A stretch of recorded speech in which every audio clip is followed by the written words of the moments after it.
Madame, Monsieur, bonsoir. Grogne à Hussein-D. Les Hussein-Déens se sentent spoliés après que la commission et que le président de la commission de la Coupe d'Algérie ait décidé que le match Nehd Belabès se joue au stade Mustapha Tchaker. L'autre plateau, Mouloudia d'Alger, UST-Bessa, le cendrillon de la Coupe, se jouera au stade du 5 juillet. D'ailleurs, les supporters sont sortis manifester dans la rue et on annonce un boycott de cette demi-finale si les dirigeants ou le président de la commission ne décident pas de reprogrammer ou de programmer le match au stade du 20 août. On parlera également de la compétition nationale avec l'USMA d'Alger qui creuse l'écart.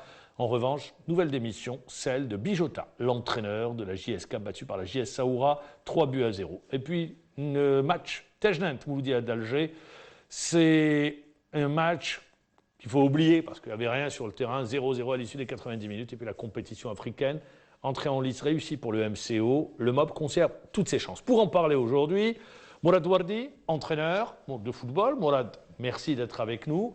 Tarek Loumassine, journaliste à la radio algérienne. Tarek, bonsoir.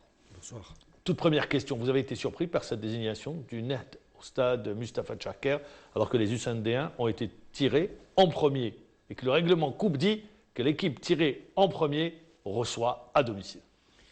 Oui, bien sûr, surpris dans la mesure où à chaque fois, on nous fait sortir des trucs que tout le monde n'attend pas. Il y a des règlements au départ, tout est su, tout est connu par tout le monde. Et ensuite, comme ça, je ne sais pas qui décide, je ne sais pas qui a décidé, je ne sais pas pourquoi on a changé de terrain. Seuls ceux qui commandent le football algérien ont peut-être une réponse. Moi, je dirais, des sorties comme ça n'arrange pas un peu les choses. On a besoin plus de sérénité, on a besoin plus d'application des règlements. Le texte, les règlements. Mais quand on voit des sorties comme ça, on se pose la question et on se demande à chaque fois pourquoi et quelles sont les raisons.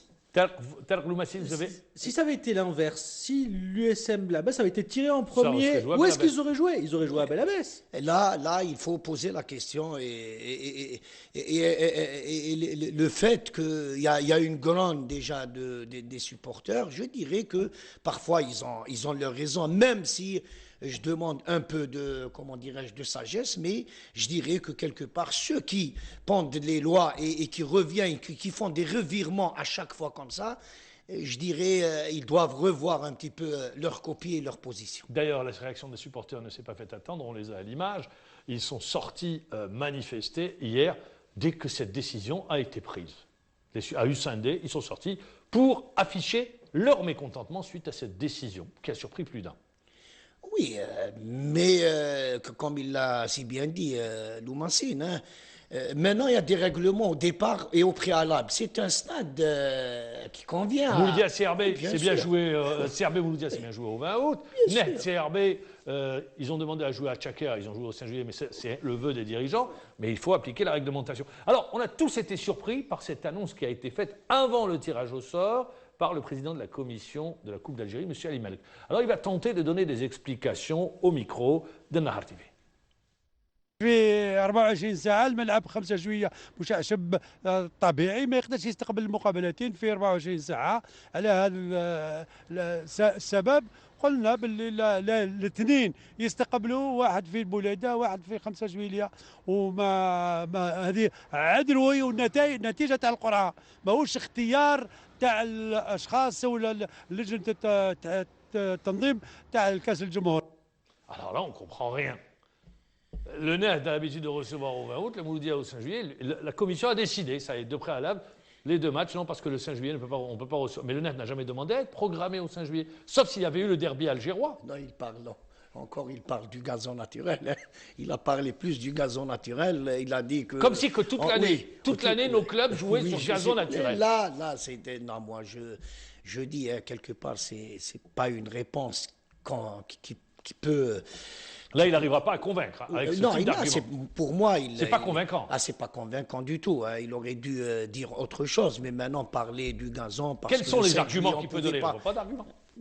Moi, je dirais là, on ouvre encore une brèche et des portes qu'on veut fermer. C'est-à-dire, à chaque fois, on se dit, voilà, on essaye d'améliorer les choses à partir des lacunes qu'on a fait. Hein. Il y a eu des lacunes, il y a eu des problèmes. Maintenant, je me dis parfois, est-ce que...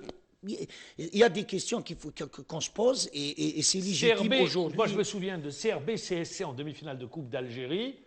Il y a 3 ou 4 ans de ça, il s'est joué au stade du 20 août. Ça s'était très bien passé, il n'y a pas eu de problème. Oh. Et on connaît la galerie du CSC, elle est importante. Celle du CRB, elle était importante. Oui, c'est un match aujourd'hui. Le NAD reçoit pratiquement chez elle. Bel Abbas, c'est une équipe qui, entre parenthèses, elle aussi veut acquérir ce trophée. Il y a le hasard du tirage au sort. Oui, il y a un tirage au sort, il y a des règlements. Moi, je dirais qu'il fallait rester dans les règlements pour ne pas encore une fois s'ouvrir dans des problèmes que notre football n'a pas besoin de vivre encore. Mais on se serait attendu quand même à une réaction des dirigeants du NERD au moment du tirage au sort. Oui, M. Wouldmirli, timidement, a dit on ne comprend pas au moment du tirage au sort. Mais là, en principe, il y a un communiqué dans les toutes prochaines heures qui devrait être publié où le NERD, par son président, affiche son mécontentement. On va rester avec les supporters du Sindé. Les réactions des supporters à l'annonce de cette décision de la commission de la Coupe d'Algérie. لعبنا في الباوت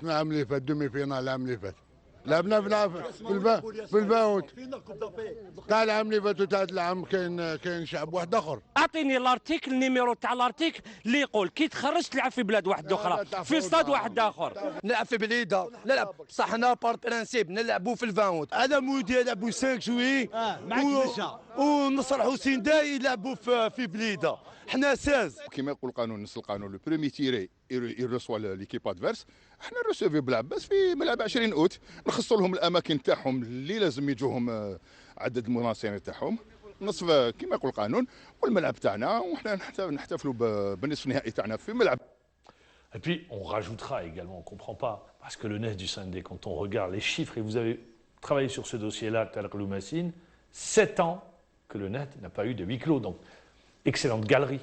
Excellente galerie depuis d'ailleurs la saison 2008-2009, hein, c'était contre le MSP de Batna, une équipe qui est souvent descendue en division inférieure, qui a souvent accédé, qui a alterné le bon et le moins bon, et les supporters ont toujours été exemplaires depuis 7 ans, en tout cas ils sont irréprochables. C'est pas juste envers la galerie du NET également, envers les supporters du NET. Oui, c'est pas juste. Hein. L'équipe, les supporters, tout l'environnement. Non, je dirais que c'est un match qui n'a... Et on a écouté les supporters. On a écouté les supporters, Mourad Wardi. Ils ont raison. La réglementation, c'est la réglementation. Il y a une réglementation, il faut l'appliquer. Maintenant, je dirais que... il ne faut pas dépasser un petit peu les événements, il faut rester calme et serein parce que ce n'est en fin de compte qu'un match de football. Mais ce qui est sûr aujourd'hui, c'est... Eux, ils considèrent ça comme de la hagra. Voilà, c'est tout. Bien sûr, quand on piétine les règlements, moi je dirais que c'est de la hagra, c'est bon pour X et c'est pas bon pour Y. C'est tout à fait une hagra. Mais maintenant, je ne sais pas. Les raisons, il les a mal expliquées. Le 5 juillet, après on dit non pour le nombre du public et tout. Le 20 août est homologué. Il a reçu des demi-finales. Il y a eu des demi-finales qui se sont jouées il y a l'année dernière, l'année d'avant. Il y a eu des demi-finales. Donc on ne comprend pas. Personne ne comprend. Et comme si aujourd'hui on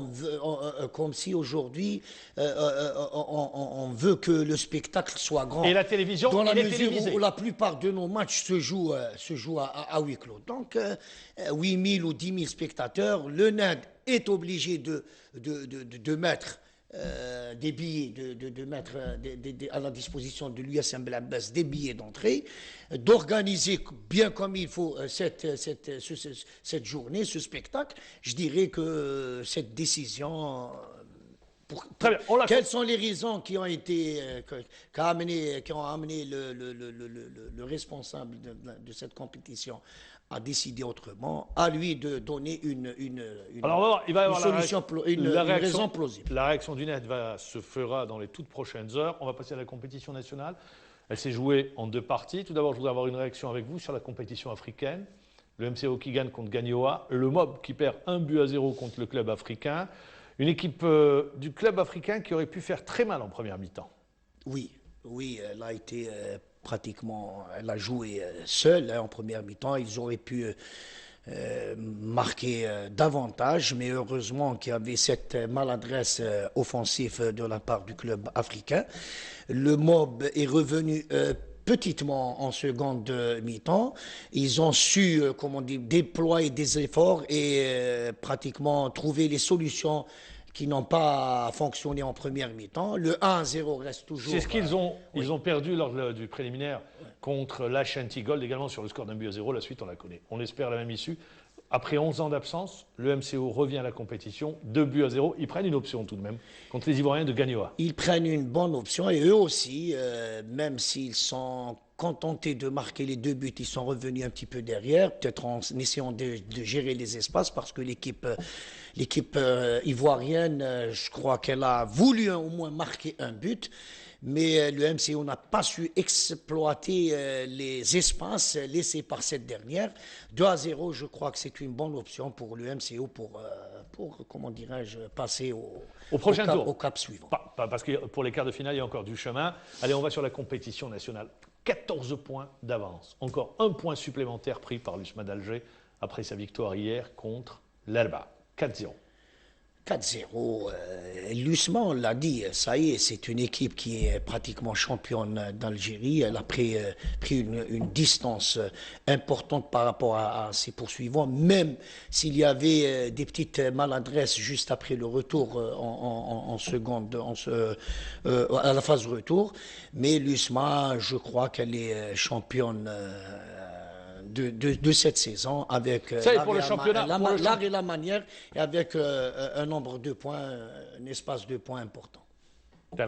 On prend l'USMA. J'aimerais revenir à ce fait. Un joueur d'Alfelo qui est revenu, qui marque, mais qui sort aussitôt sur blessure.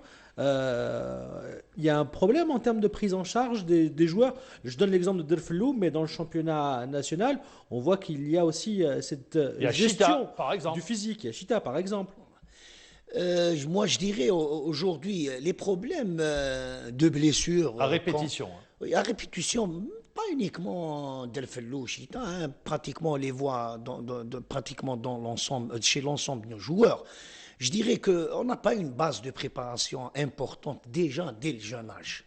Et trop souvent, arrivé en équipe senior, la compétition, elle est rude, elle est tellement importante que parfois, et trop souvent, les joueurs qui sont assujettés à un nombre de matchs importants, il ne faut pas oublier que Chita et Delfelou, ils ont joué des éliminatoires de la Coupe d'Afrique. Il revient d'une blessure. Maintenant, son retour, est-ce qu'il a été, comment dirais-je, poussé tout de suite alors que peut-être il aurait dû encore attendre un petit peu, ou parfois, on revient sur le terrain et c'est une blessure qui est mal guérie et on rechute encore une fois et ça fait mal pour la suite et pour le joueur et pour l'équipe. Réponse rapide, oui. Non, mais je vous le dis ça parce que quand on fait la comparaison, quand on voit des vétérans sur le terrain, Houssine Achiou a 37 ans, on le voit encore cavaler, c'est un joueur avec un talent exceptionnel. On peut citer Amar Amour avant qu'il ne prenne sa retraite. C'est un joueur qui était avec une assez grande longévité, peu de blessures sauf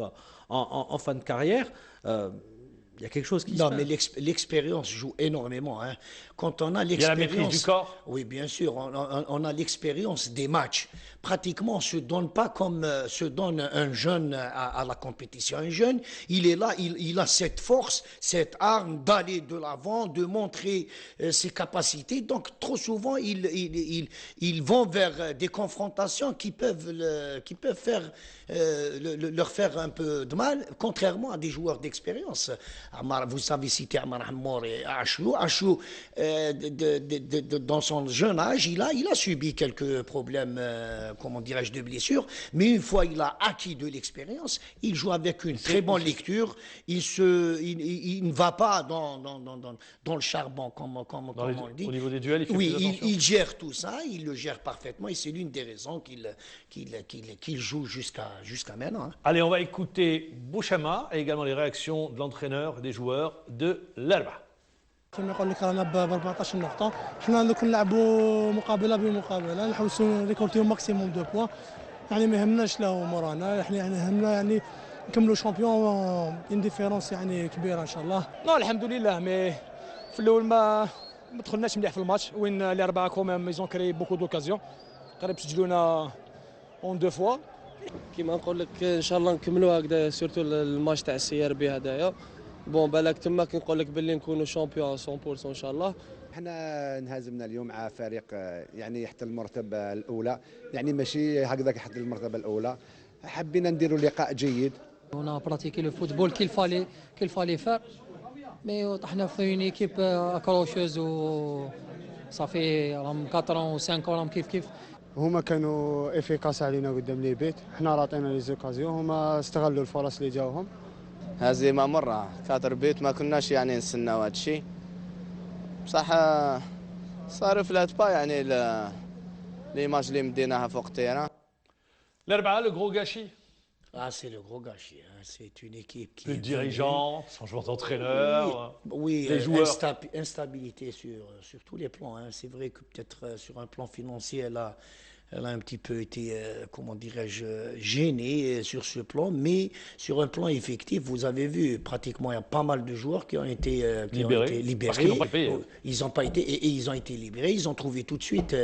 Pas preneur. Il y avait de la qualité. Ouais. Ça, il faut reconnaître à Amani. Je pense plus à Amani. Il y avait de la qualité, Amani, c'est dommage. Moi, je ne sais pas, Amani devrait se reconvertir dans un poste de manager plus que dans un rôle de président. Oui, mais il l'a connu. Parce qu'il a le flair pour trouver les bons joueurs. Il a l'œil. Oui, sur ce plan-là, on ne peut pas en redire, puisque à chaque fois, il ramène des joueurs potentiellement bien. Malheureusement, dans un club qui il n'y a pas de ressources, qui n'arrive pas à capter de l'argent. Il n'y a pas de ressources, alors, ce qui fait que... Je vais passer à un deuxième match. On attendait beaucoup de ce match, la révélation de l'année Tajnet, qui n'a pratiquement jamais quitté le haut du tableau, jamais pour ainsi dire. Et de l'autre, le Mouloudia d'Alger également, parce que la course pour la deuxième place est ouverte. 0-0 à l'issue des 90 minutes de jeu. Grosse déception sur le plan du spectacle. Je m'attendais, je ne sais pas si c'est vous, mais on n'a rien vu. Rien. Si on était dans une classe, on serait enseignant, on reçoit la copie, on met 0 sur 5, 0 sur et demi, un demi-point sur 20, pour ne pas dire 0. Voilà. Oui, pour donner une image. Hein. Oui, on n'a pas vu grande chose. Le Mouloudia ne s'est pas livré ouvertement au jeu et l'équipe de Tajnet a voulu pratiquement terminer le match avant le match. Hein. Les deux équipes, on a l'impression, de chercher le résultat. Oui, oui. Le Mouloudia, déjà au départ, Chaouchi l'avait annoncé, il a dit que je vais garder la cage vide. Même les gardiens n'ont pas eu de travail. Oui, il n'y a pas eu d'alerte, il n'y a pas eu d'action chaude.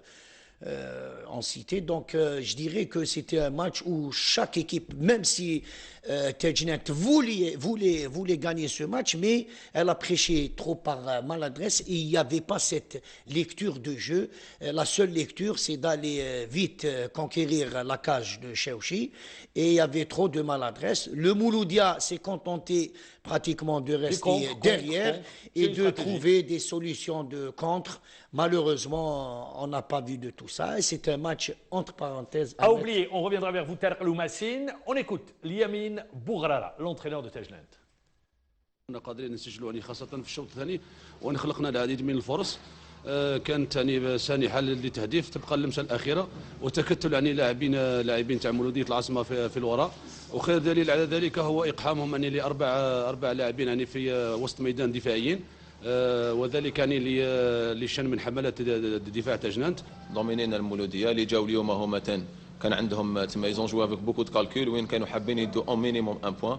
جو بونس باللي ايزون كيما قال لك شيخ ايزون ريفوزي الجو قعدوا دون لور باز و جو بونس باللي سي سا لا تاكتيك تاعهم. يعني لعبنا مع خصم مليح يعرف يتقل الكره مليح عنده لي روبير في هذا الملعب بعد اصابه شيتا عرقلت لنا شويه لكن ما نقولش مانيش معك في هذه تاع لعبنا دفاعيا او كونترير اون كري كالكو اوكازيون اللي كنا قادرين نماركو. Voilà, 0-0 à l'issue des 90 minutes. Votre question, Tarek Loumassine. Alors justement, quand on voit un spectacle pareil, ça ne nous donne pas envie d'aller au stade voir un match de ce niveau-là. On s'attendait en tout cas à beaucoup mieux de la part des deux équipes. Moi, je dirais trop de pression. Pour rebondir sur la question de Tarek Loumassine, nos joueurs, nos entraîneurs, pensent-ils spectacle ou simplement résultat? Mais non, ils pensent comme tout le monde. Ils pensent comme les dirigeants. C'est des comptables. Ouais, comment? C'est des comptables. Oui, un point. Oui, non, ils pensent comme ça, ne pas perdre, essayer de gagner. Le spectacle, il vient par la suite. Mais Ma'ammar, on n'assure pas le spectacle comme ça. Hein. Ça se travaille. Ça se travaille. Maintenant, aujourd'hui, est-ce qu'il y a un travail chez nos clubs? La plupart de nos clubs, même en l'USMA, s'ils sont premiers avec une avance de points considérable, 14 points. C'est parce qu'il y avait une stabilité de l'effectif. Le football, c'est un jeu à 11, c'est un jeu collectif, c'est un jeu où il y a l'homogénéité. Cette homogénéité, elle ne vient pas comme ça. Hein. Les équipes d'antan, le CRB, le Mouloudia d'Alger, ou toutes les équipes d'Algérie... On ferait appel à Harry Potter. Alors, les magiciens, on ne ferait pas appel à des entraîneurs. Oui, non. Si c'était par un coup de baguette magique. Ah oui, et c'est pas un entraîneur, c'est pas le coup de baguette magique. Un entraîneur, c'est... Oui, mais chez nous, dans le championnat, on ne sent pas l'empreinte d'un entraîneur sur le jeu. On a l'impression que nos entraîneurs n'ont pas de philosophie de jeu. Mais comment vous sentez une empreinte quand chaque année les équipes changent? Allez, je vous prends. Même si vous changez. 3, 4 entraîneurs. Gus Hiddink. Vous allez me dire que je fais des comparaisons qui n'ont pas lieu d'être. Gus Hiddink arrive à Chelsea, on sent son empreinte, ça change par rapport à Mourinho. Mais le collectif, il y est. Il met son empreinte, c'est tout. Là, on refait, on recommence à chaque fois. C'est des effectifs, c'est un changement d'effectifs avec des recrutements tout azimut, des recrutements non réfléchis. Parfois, on retrouve dans des équipes 4 arrière latéraux, peut-être 4 stoppers, 4 milieux récupérateurs. Tout ça fait que aujourd'hui, nos entraîneurs souffrent parce que tous nos dirigeants ont la hantise aujourd'hui de se construire uniquement le vendredi. Et après le vendredi, ensuite un autre vendredi, ça s'arrête là. La championite, c'est la championite. C'est la championite, et quelle championite? Très bien. Un entraîneur qui nous quitte, ça y est, il démissionne après la défaite de son équipe, c'est Dominique Bijota. Il n'est plus entraîneur de la JSK qui hier a perdu 3-0 devant la JS Saoura. Ça rejoint ce que vous venez de dire. Il n'y a pas eu l'effet escompté. Il est venu, il a trouvé une situation, il a essayé d'y remédier un petit peu avec le temps. Il a dit il faut un entraîneur avec un électrochoc. Oui. Mais non, ce n'est pas un changement d'ordre pratiquement tactique ou technique. Hein. C'est plus psychologique. Comment donner de la dimension mentale, parce qu'ils sont dans une situation très délicate. Ils sont que... Alors, l'entraîneur adjoint part, Bijota part, il reste 8 journées. Et ils sont dans une position de premier non relégable en compagnie de Blida, avec 26 points. 3 points d'avance sur le premier relégable qui a pour nom Relizane, qui a été battu hier par le NAS du Sindé, 3-1. Heureusement que Relizane ont été battus. Hein. Pour la JSK, heureusement. Oui, heureusement pour la JSK, moi je dirais. Hein. Dommage pour Relizane qui n'ont pas su exploiter. Quand un entraîneur dit « je pars » et celui qui arrive doit provoquer l'électrochoc, ça veut dire qu'il n'a pas trouvé les solutions? Oui, quand on est dans une situation comme ça, on pousse pratiquement, on montre aux joueurs que l'entraîneur est lassé. Hein, quand l'entraîneur ne trouve pas les moyens, ne trouve pas les solutions qu'il faut pour y remédier à une situation, vaudrait mieux partir que de rester. Parce que la JSK, ils ne sont pas dans la même situation. Peut-être que Tejnat, c'est une équipe qui vient d'accéder, c'est un bonus pour eux. Mais la JSK, une équipe à titre, une équipe qui a une référence continentale et plus, il se retrouve... L'équipe la plus titrée d'Algérie. Oui, la plus titrée. Il se trouve dans des situations comme ça. Je dirais qu'il y a une forte pression à l'entraîneur psychologue qui va venir de trouver le tout de suite les solutions. Les solutions mentales qu'il faut et bien sûr l'organisation pour donner les solutions. Pour ne pas vous décevoir, je vais vous demander question rapide, réponse rapide. Vous venez de faire la comparaison avec Tejnat. La seule différence, c'est que Tejnat, c'est la stabilité. Ça fait plus de 3 ans que l'Émir Bourala est là, tandis que la JSK, un club de ce niveau-là qui n'arrive pas à garder. Dans le positif, la stabilité, elle est toujours dans le positif. Quand il y a le positif, on laisse l'entraîneur. Moi, j'aimerais bien voir certaines équipes garder leurs entraîneurs parce qu'ils savent que le problème, ce n'est pas un problème d'ordre technique, mais c'est un problème plus d'ordre organisationnel. Aujourd'hui, l'Herba, elle a pratiquement goûté à plusieurs entraîneurs, mais la situation, elle reste... Il n'y a pas le potentiel technique. Ouais. Merci de passer très vite, Mourad Wardi, avec vous. Merci. Merci Tarek Loumassine, également à Alger. Depuis 13h, il est à Alger. Le président du CEO, M. Thomas Bach, qui animera d'ailleurs demain une conférence de presse. Merci d'avoir été avec nous. Je vous dis bonne soirée. Rendez-vous demain à la même heure.